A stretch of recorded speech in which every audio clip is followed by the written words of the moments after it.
আজি তোমালোকে পাব ক্লাছ 8ৰ the prince of chapter 1 lesson 1 the prince of Pani Dihing. ইয়াৰ গোটেইকেইটা কুৱেশ্যন এনচাৰ মই দি আছোঁ। এটা PDF বনাইছোঁ, ধুনীয়াকৈ লিখি ল'ব। যেনেকা প্ৰথম কুৱেশ্যনটো হ'ল, ইয়াৰ এনচাৰ দি আছোঁ। What did the people of Chitalia and a neighbouring village panic. ইয়াত এনচাৰটো আছে, এইটো লিখি লওক ধুনীয়াকৈ, এক্সামত আহিব ইয়াৰ কুৱেশ্যন এনচাৰটো। The Princess of Pani Dihing, Class 8, Chapter 1. Why did the people of Chitolia and the neighboring village panic? Chitolia আৰু ওচৰৰ গাঁও সকলে কিয় ভয় খাইছিল, ইয়াৰ মেইন কুৱেশ্যনটো হ'ল, আৰু এনচাৰটো হ'ল, all the people in Chitolia and its neighboring village were scared because the water of Brahmaputra river was continued rising due to heavy rainfall. ইয়াৰ এনচাৰটো লিখিবা এইটো। Next whole, what happened when the embank, next question to dhuniya ke poriba, what happened when the embankment at Chitolia village was pressed? When the embankment of Chitolia village was pressed, huge wave of water flowed the village. Houses were submerged. People took shelter on rooftops, and many livestock were swept away. এনচাৰটো সৰুৱে আছে, ইয়াৰ ডাঙৰো answer হ'ব পাৰে, কিন্তু সৰুৱে লিখা। What extent did Khagen and his classmate, এজন ল'ৰা আছিল আৰু তাৰ বন্ধুসকলে take rescue the villager of Chitalia, মানে চিতলিয়া গাঁৱত থকা ৰাজ্যৰ উদ্ধাৰ কৰাৰ বাবে খগেন আৰু তাৰ মানে লগৰীয়াসকলে কেনেকুৱা সহায়ত আগবঢ়ালে, এইটোৱে question. Khagen along with his classmate and 5 wrapped out of banana branch and rushed to Chitolia to rescue the village of Chitolia. Next to all, how did Khagin and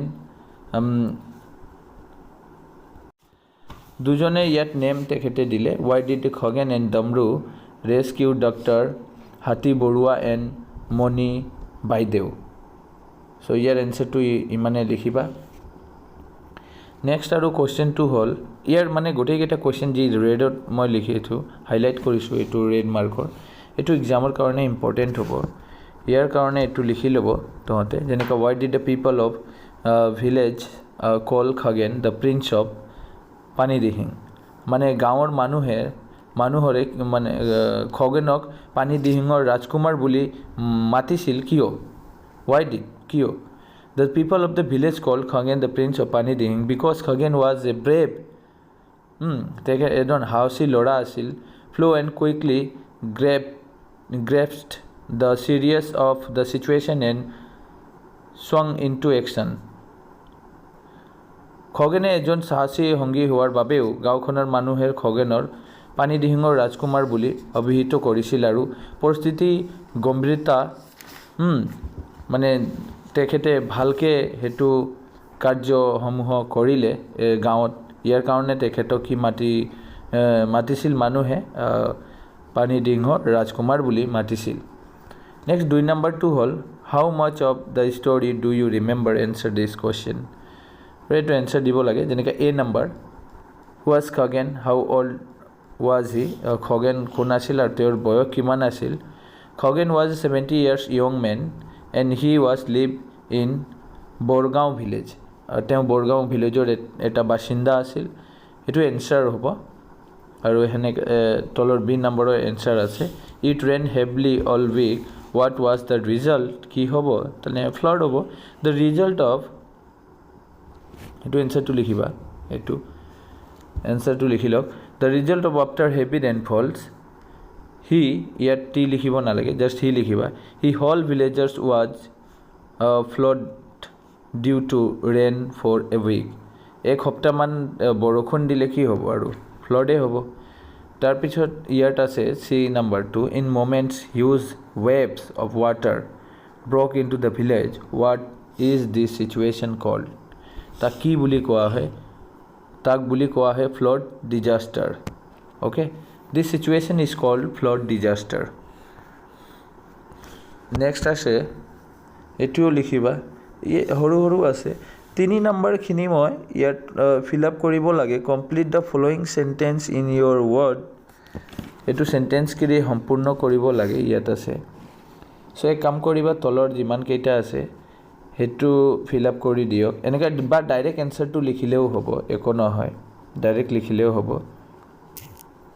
হেতু ডাইৰেক্ট লিখিলেও হ'ব কাৰণ ইয়াত গোটেই কেইটা ফিল আপ কৰা হ'ল মই দেখুৱাই দি আছো স্ক্ৰিনশ্বট ল'ব আৰু D number screenshot লৈ এটি লিখি ল'ব E number okay আৰু ইয়াত 4 নম্বৰটো অলপ বেলেগ ধৰণৰ তেখেতে ক'লে read the flowing use of clause to write a summary of the situation of Pani Dihing to be published in the local newspaper give a suitable title এটো actually class 10 or হে তথাপি তেখেতে class 8 হে দি দিছে নিম্নলিখিত পদক স্থানীয় বাতৰি কাকতত প্ৰকাশিত হ'ব লগা পানী দিহিং পৰিস্থিতি সাৰাংশ লিখিবলৈ সংকেত বৰ ব্যৱহাৰ কৰক উপযুক্ত উপাধি এটা দিয়ক মানে এনেকা ক'লে টাইটেল এটা দিব লাগে এনসারটো এনেকা লিখিলে হ'ব ইট ৰেইন হেভিলি তাৰ পিছত নেক্সট পইণ্ট তেখেতে পইণ্ট এটা দি দিলে প্যানিক গ্ৰিপড আৱাৰ ভিলেজ তাৰ পিছত এটা পইণ্ট দিলে দ্য এম্বেকমেণ্ট ৱাজ প্ৰেছড এনেকা তেখেতে দিলে পইণ্টবিলাক দি দিছে ওকে সো এটু পইণ্ট মানে দিলে হ'ব আৰু একো না লাগে এনেকা ইংলিশত পইণ্ট খিনি দি দিয়া roman 1 roman 2 এনেকা লিখিলে হ'ব roman 1 এটা লিখক roman 2 আৰু এটা লিখক roman 3 আৰু এটা লিখক এনেকা সিরিয়াল আনসারটো লিখিলে হ'ব okay next hall 5 number 2 now read the lesson again and underline all the adverbs এতিয়া adverbs grammar section খিনি তেখেতে দি দিলে adverb also find out the verb to which they are adding new information Khoghen quickly grasped the situation ইয়াত মানে আমি ক'ব পাৰো এনসারত Khoghen quickly what to কি হ'ব adverb of manner এটো আমি ক'ব পাৰো adverb of manner মানে adverb হ'ব quickly এটো quickly what to hall manner এটা এটো আৰু হাইলাইট যেটো আছে ইয়াত তহতে কি কৰিবা নিচৰত এটা হাইলাইট মাৰিবা নেকা আন্ডাৰলাইন মাৰিলে হ'ব গোটেই কেটা সেন্টেন্সটো লিখি নেক্সট কোশ্চেন ইয়াত দিছে দেনেকা he will stay here right stay here what to কি হ'ব here what to এটা আমি ক'ব পাৰো adverb হ'ব পাৰে আৰু এটা preposition হ'ব পাৰে নেক্সট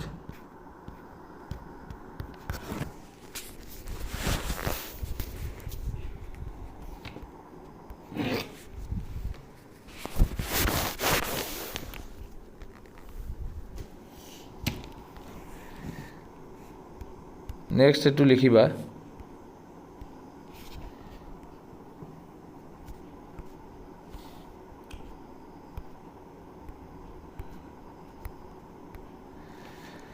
নেক্সট এনেকাই আছে ইয়াত যেনেকা আছে ইমিডিয়েটলি টু আমাৰ কি হ'ব adverb of manner he had to get a problem আমাৰ দিয়ে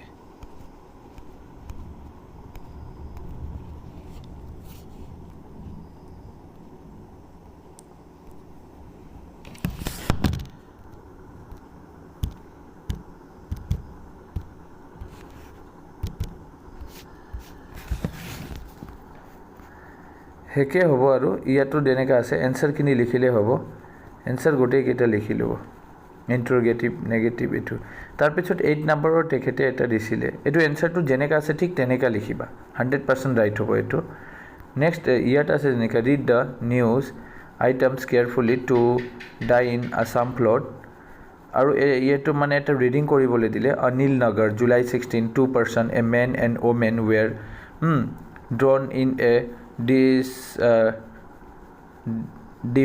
devastating flood এটো মানে এটো ৰিড কৰিব লাগে তে প্যাসেজৰ নিচিনা তাৰ তলৰ কেইটামান কোৱেশ্চন আছে কোৱেশ্চনৰ এনসাৰখিনি আমাৰ তাৰ পৰাহে ল'ব লাগে এই পেছেজৰ পৰা আমাক বাছি উলিয়াব লাগে হেতু ইয়াত উলাইখিনি দিয়া হ'ল এটো এনসাৰটো ডাইৰেক্ট লিখিবা তহঁতে পেছেজ লিখিব নালাগে এনসাৰটো লিখিবা